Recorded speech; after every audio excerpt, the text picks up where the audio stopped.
মাকে একটু ফোন করে দেখি কোথায় আছে। মা কখন আসবে তুমি? তৃষা, আমার কাজ হয়েছে, আমি বাড়ি যাচ্ছি। আচ্ছা, মা এখন আসবে, মায়ের জন্য জল তুলে রাখি।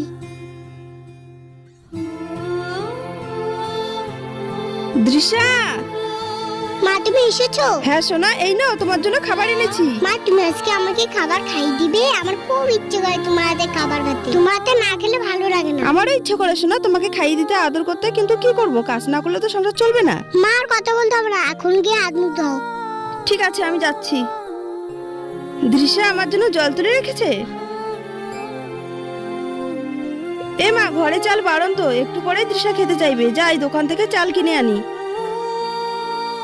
তৃষা, ভাত বেড়ে রেখেছি, চলো খাবে। মা চাল কম ছিল, ভাত কেমন করে রান্না করলে? দোকান থেকে চাল কিনে এনেছি সোনা। মা তুমি আমার জন্য এত কষ্ট করো? ধ্যাৎ পাগলি, চলো।